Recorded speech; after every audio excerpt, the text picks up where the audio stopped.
यह बात तब की है जब श्री कृष्ण अपने बाल्यावस्था में थे, यानी यह कहानी श्री कृष्ण के बचपन की है। उस समय ब्रह्मा जी को पता चला कि भगवान विष्णु स्वयं श्री कृष्ण के रूप में पृथ्वी पर अवतरित हुए हैं, तो उनके मन में श्री कृष्ण के दर्शन करने का विचार आया। वह ब्रह्मलोक से पृथ्वी पर आए और देखा कि अपने सिर पर मोर मुकुट को धारण किए एक बालक गायों और ग्वालों के साथ मिट्टी में खेल रहा है। यह दृश्य देखकर ब्रह्मा जी को विश्वास नहीं हुआ कि यह बालक विष्णु जी का अवतार है, लेकिन बच्चे के चेहरे पर अतुल्य तेज था। यह देखकर ब्रह्मा जी ने श्री कृष्ण की परीक्षा लेने का विचार किया। उन्होंने सबसे पहले गायों को वहां से उठा लिया।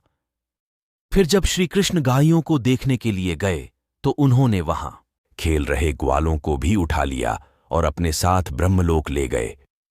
जब इसके कुछ देर बाद वह पृथ्वी पर वापस आए तो वहां का माहौल देखकर चौंक गए, क्योंकि जिन बच्चों और गायों को वे अपने साथ ब्रह्मलोक ले गए थे वो तो श्री कृष्ण के साथ पृथ्वी पर खेल रहे थे। यह देखकर उन्होंने ध्यान लगाकर ब्रह्मलोक की स्थिति जाननी चाहिए। उन्होंने दिव्य दृष्टि से देखा कि सभी बालक और गायें ब्रह्मलोक में ही हैं। यह सब देखकर उन्हें श्री कृष्ण की लीला समझ आ गई और उन्होंने हाथ जोड़कर उनसे क्षमा मांगी। साथ ही प्रार्थना की कि प्रभु मुझे अपने असली रूप के दर्शन दें। तब श्री कृष्ण ने ब्रह्मा जी को अपना विराट रूप दिखाया।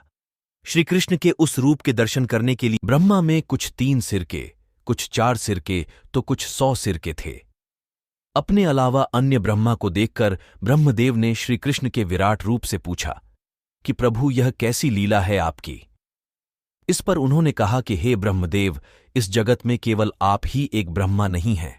जगत में कई सारे ब्रह्मांड हैं जहां पर कई अपना अपना कार्य है। यह सुनकर ब्रह्मदेव ने उन्हें शीश झुकाकर नमस्कार किया।